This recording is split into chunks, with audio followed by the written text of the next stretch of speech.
Okay, beta. So here we see the last topic of this chapter is a Newton's law of cooling. ये क्या है? Newton's law of cooling.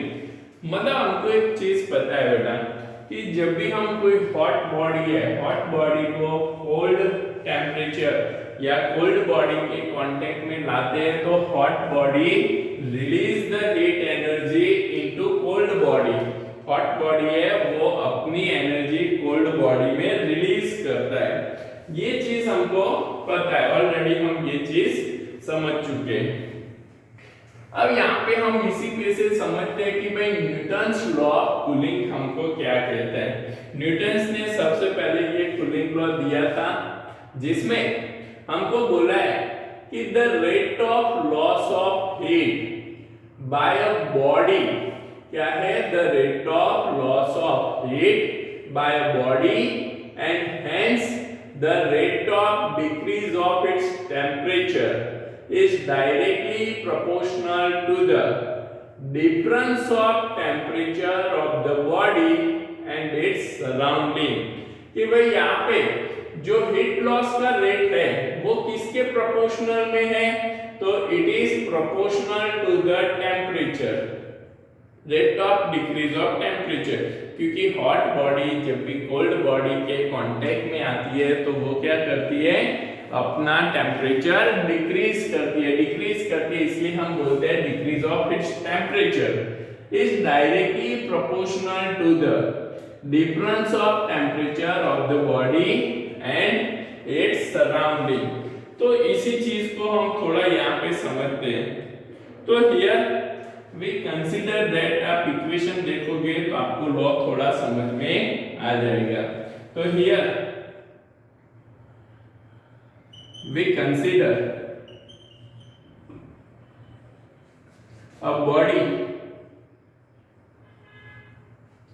with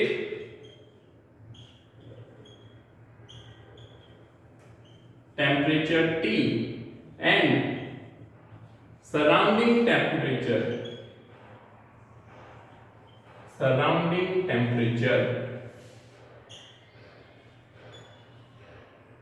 is T of S। Surrounding temperature क्या है? T of S है। Also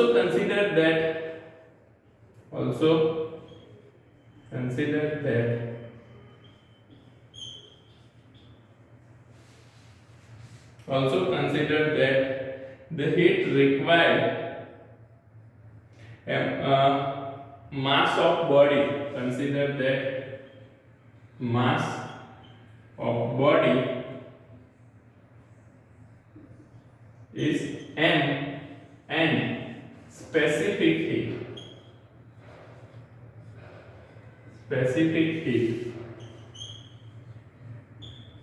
is c। Specific heat हम क्या लेते हैं? c लेते हैं, जो हमको पता है।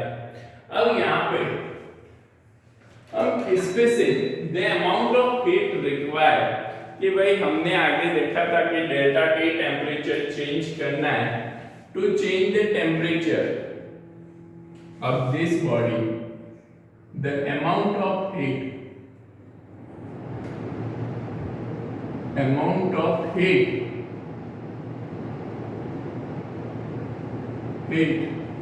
required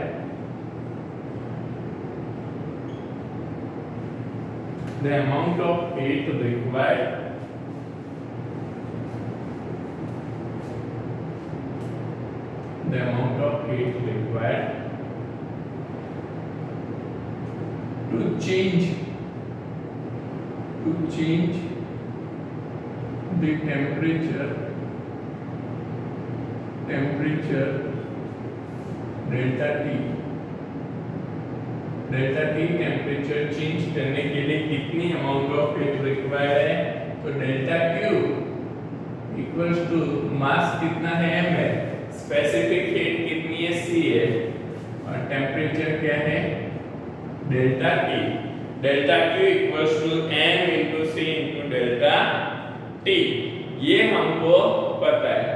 अब यहाँ पे हमने क्या देखा, rate of loss of heat by body and hence the rate of decrease of its temperature. तो इसको हम delta Q by delta T लिखते हैं, इसको हम डेल्टा क्यू या dq बाय dt हम लिखते हैं रेट ऑफ हीट। ये क्या हुआ, rate of heat dq by dt कि कितनी हीट एनर्जी टाइम के साथ यहाँ पे वेरी होती है, तो ये है dq by dt। Rate of loss of heat by a body is equals to m, mass तो क्या है, कांस्टेंट है, m मास कभी चेंज होता है उसको हीट करते हैं, तो मास नहीं चेंज होता है। स्पेसिफिक हीट सीधी चेंज नहीं होती है, पर चेंज क्या होता है, तो टेम्परेचर। तो d of t by d of t, okay. तो यहाँ पे टेम्परेचर चेंज होता है, तो d of t by d of t, dq by dt is equals to mc। अब यहाँ पे एक चीज समझना कि भाई ये टेम्परेचर को हमने यहाँ पे क्या लिखा है, rate of decrease of its temperature. Rate of decrease of its temperature मतलब ये क्या आएगा, नेगेटिव आएगा। ये क्या आएगा, negative, minus mc d of t by dt। अब यहाँ पे according to the Newton's law, हमने लॉ में जैसे लिया था, तो according to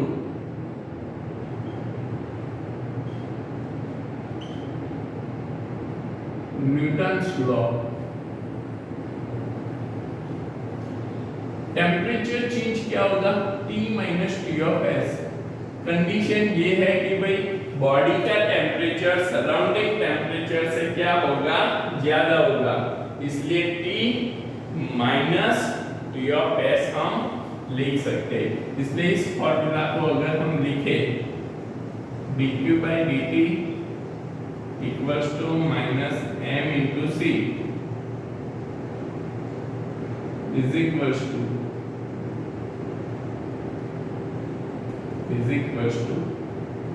d of t by dt is directly proportional to t minus t of s। क्या है, directly proportional to the difference of temperature of the body। temperature of the body क्या है, T, and its surrounding temperature क्या है, T of S। इसलिए हम यहाँ पे क्या लिख सकते हैं, dq by dt equals to minus m into c, d of t by dt is proportional to t minus t dash।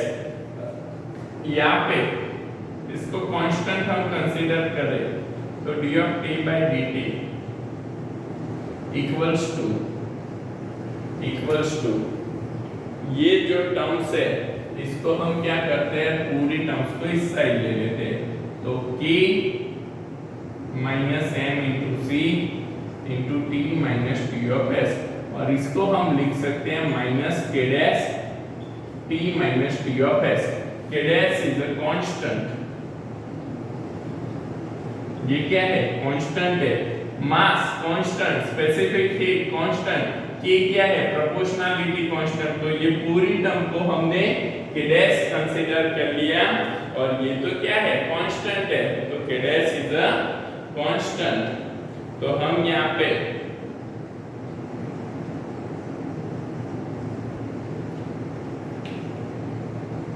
ये जो हमको मिलता है d of t by dt,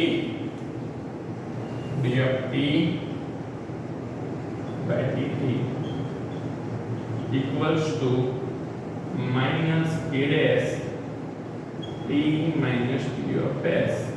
तो this is called the Newton's cooling law। इसको हम बोलते हैं न्यूटन्स कूलिंग लॉ।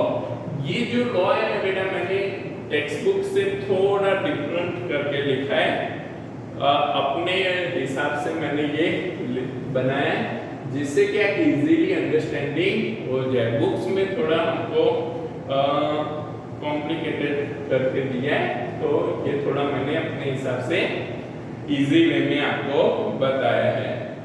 अब यहाँ पे दूसरा एक हमको आता है Langmuir Lorentz law. Langmuir Lorentz law for the natural convection के लिए एक आपको शायद कोई कॉम्पिटिटिव एग्जाम में आ जाए, इसलिए ये आपको ध्यान में रखना है। Langmuir Lorentz law.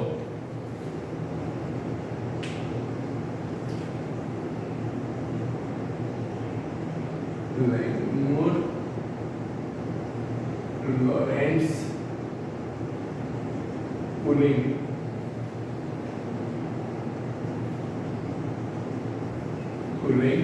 लॉ, ये अगर कोई कॉम्पिटिटिव में आता है, इसीलिए ये किसके लिए है? For the natural convection. ये किसके लिए है? For the natural convection. For natural convection. Okay, तो ये हमको क्या देगा? D of t by d T minus d of t by dt is directly proportional to d minus d of s raised to 5 by 4। क्या है? minus d of t by dt raised to 5 by 4। Okay, सिर्फ आपको ये ध्यान में रखना है। Okay, तो ये हो गया हमारा न्यूटन्स कूलिंग लॉ। इसको बेटा नोट डाउन कर लो, कॉपी कर लो। तो हम फिर इसमें से न्यूमेरिकल समझते हैं।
ओके, अब इस पे से हम टेक्स्ट बुक के तो न्यूमेरिकल दो है बेटा, एक इलिस्ट्रेशन आपको दिया है और एक न्यूमेरिकल है, बहुत इजी है। एक हम यहाँ पे एक्स्ट्रा न्यूमेरिकल प्रैक्टिस करते हैं जिससे आपका न्यूटन्स कूलिंग लॉ का पूरा कंसेप्ट क्लियर हो जाएगा। ओके, तो ये न्यूमेरिकल एक्स्ट्रा है यहाँ पे, उसके देखिए अब body at 80 degree Celsius, at 80 degree Celsius cools down to 65 degree Celsius in 5 minutes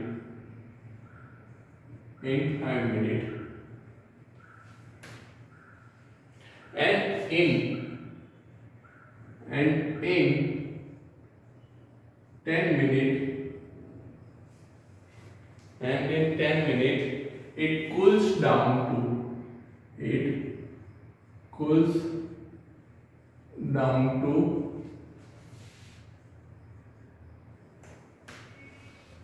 52 degrees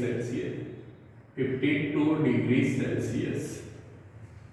What will be its temperature after 20 minutes?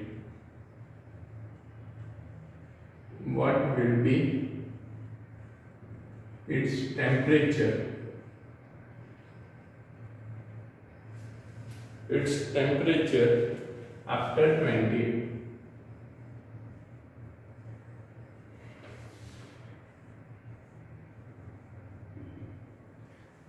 20 minutes. And what is the temperature of the surrounding? What is the temperature of surrounding? Okay, तो हमको ये निकालना है. A body at 80 degree Celsius cools down to 65 degree Celsius.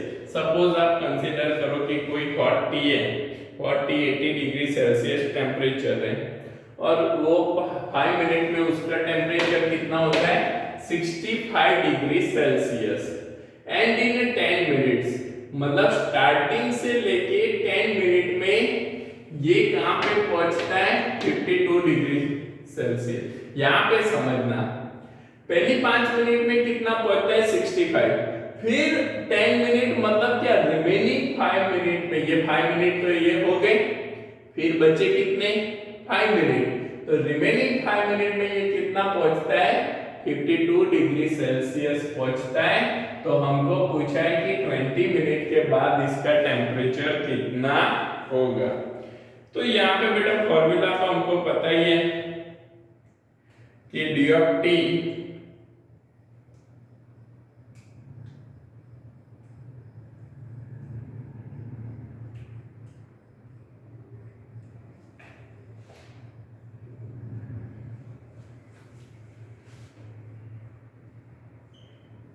और 5 minute, first 5 minute में ये क्या होगा, तो फर्स्ट 5 मिनट में इसका टेम्परेचर जो है total temperature T equals to, अगर हम ले तो इसका average temperature T1 plus T2, क्योंकि हमारा फॉर्मूला क्या है, तो d of t minus d of t by d of t equals to k dash into t minus t of s. ये हमारा फॉर्मूला है, ठीक है. तो t क्या होगा T1 plus T2 80 plus T1 plus T2 bye 2, क्योंकि body का टेम्परेचर तो हमको क्या लेना है एवरेज लेना है, तो ये हम ले लेंगे एवरेज टेम्परेचर. चलो बाद में इसको हम यहाँ पे एक साथ में कैलकुलेट कर लेते हैं. ओके,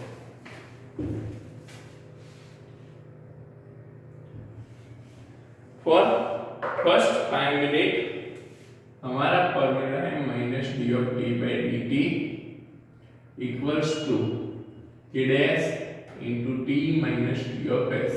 ओके, अब यहाँ पे T1 कितना लेना है 80, T1 80 degree Celsius and T2 65 degree Celsius. तो यहाँ पे minus d of T minus 65 minus 80 time कितना है 5 minute is equals to k dash T temperature, मतलब ये दोनों का क्या होगा एवरेज होगा. बॉडी का टेम्परेचर तो क्या होगा एवरेज लेंगे, तो 80 plus 65 minus T of S हमको पता नहीं है. तो इसको सिंप्लीफाई करते हैं तो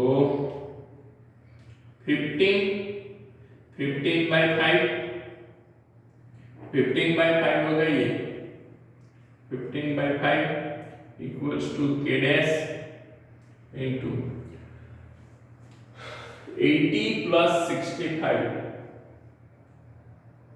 सॉरी ये 64 डिग्री दिया है 64 दिया है 64 कर देना तो यहाँ पे भी क्या होगा बेटा 64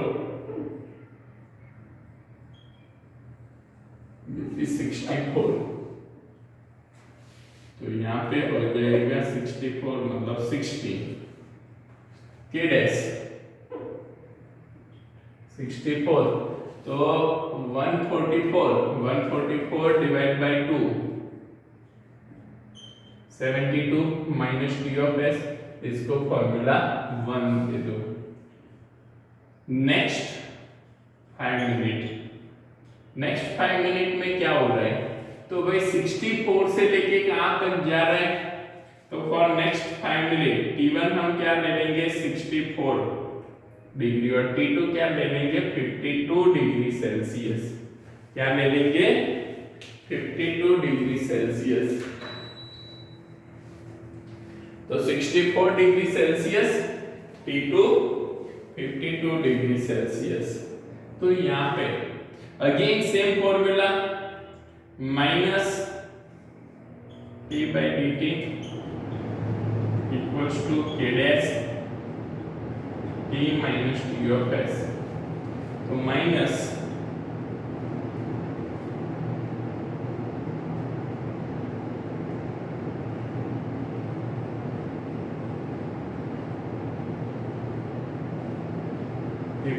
minus 64 divide by 5 equals to k dash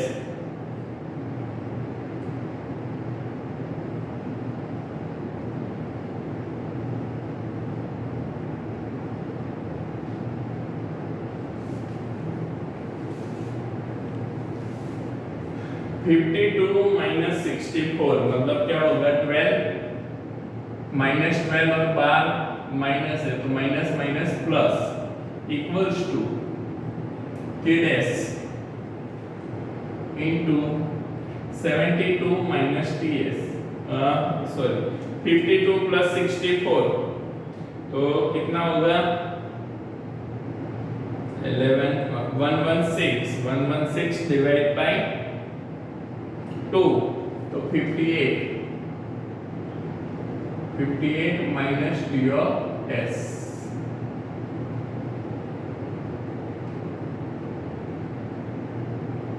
okay इसको दे दो formula 2 now take the ratio of 1 and 2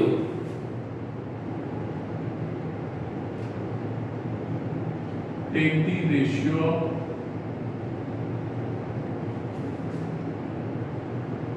1 and 2 तो क्या होगा 16 by 5 divide by 12 by 5 equals to k dash 72 minus t of s divided by k dash 58 minus t of s 5 cancel ये 4 ये 3 तो 4 by 3 k dash cancel 72 minus t of s divided by 58 minus t of s okay.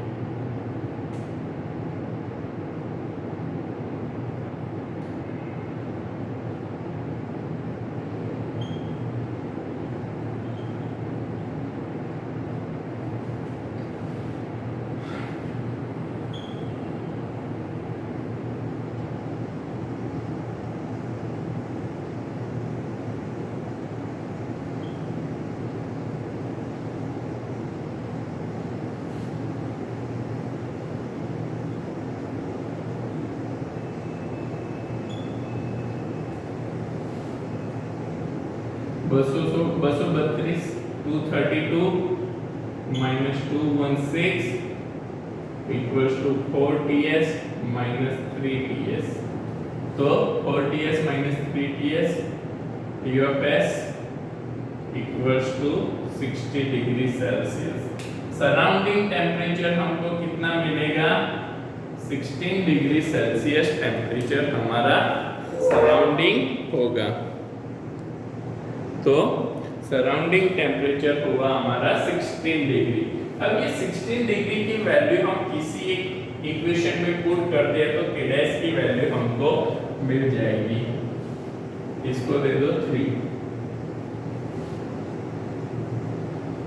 Put 3 in 1। Third equation को 1 में put करो। 16/5 equals to K's 72 minus 16। तो K's हमारा हो जाएगा, इसको सॉल्व कर लेते हैं तो K's हमको क्या मिल जाएगा?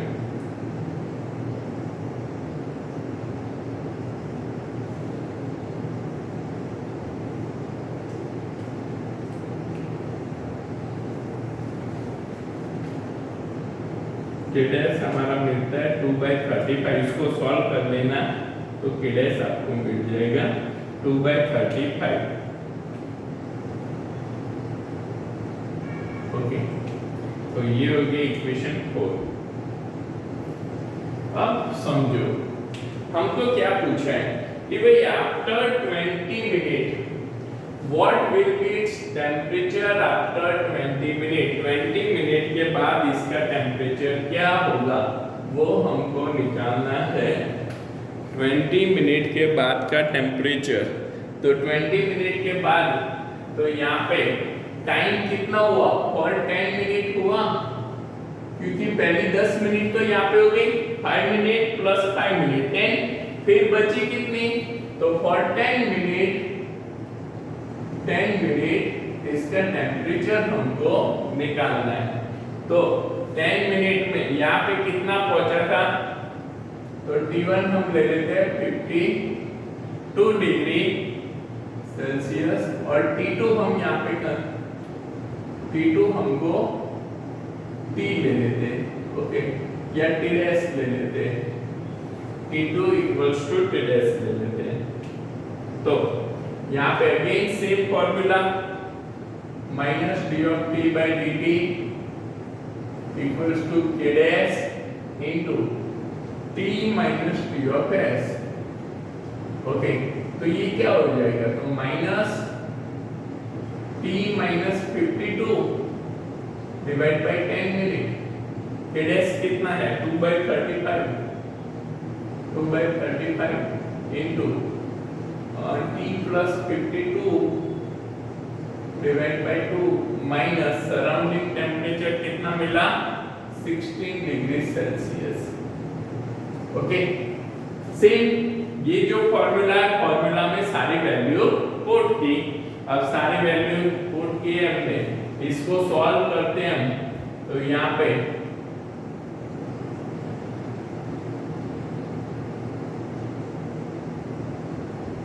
-52 - t हो जाएगा और इधर 10 equals to 2/35 into t plus 52 by 2 minus 16 35 7 2 52 minus 2, ये 2 इधर चला गया, 4 हो गया, ओके, और ये यहाँ पे 4/7 इंटू ये 2 से मल्टीप्लाई करते हैं तो 2 plus 52 minus 16 2 जा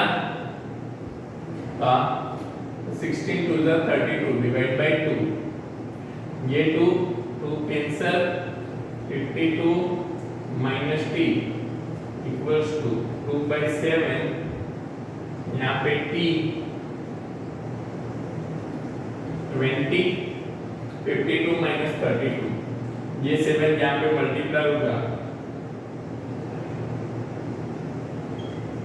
minus 7t equals to 2t minus 4t. Okay, तो ये इस साइड आ जाएगा, ये इस साइड, तो 90 equals to 404. तो t equals to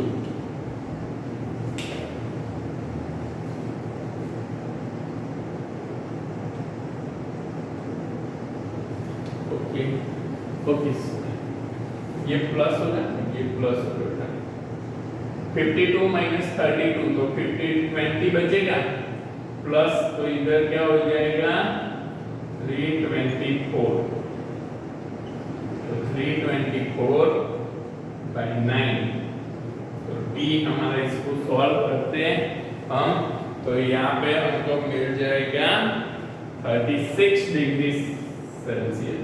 मतलब कि जब इनिशियल टेम्परेचर 80 डिग्री से जब हम स्टार्ट करते हैं, तो 20 मिनट के बाद इसका टेम्परेचर कितना हो जाएगा 36 डिग्री सेल्सियस जितना टेम्परेचर हो जाएगा। ओके, तो ये क्वेश्चन नोट डाउन कर लो आप। इसके बाद एक ग्रीन हाउस का टॉपिक है। ग्रीन हाउस छोटा सा है, लोग लोअर स्टैंडर्ड में पढ़ चुके हो, इसको एक बार रीड कर लेना, तो इसकी सारी थियरी हमारी हो गई। अब एक्सरसाइज के एक आध दो न्यूमेरिकल होंगे, वो हम कल के क्लास में कर लेंगे। ओके, ये क्वेश्चन नोट डाउन कर लो अच्छे से, इसको अपने आप ट्राई करो, तो पूरा आपको न्यूटन कूलिंग लॉ अच्छे से समझ में आ जाएगा।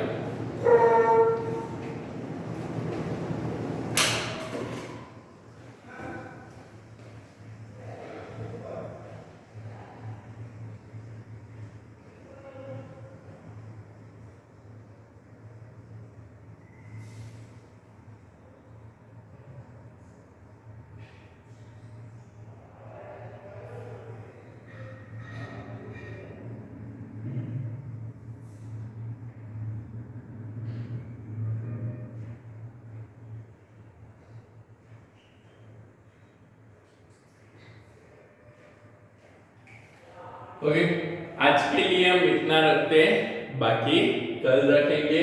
Okay, thank you.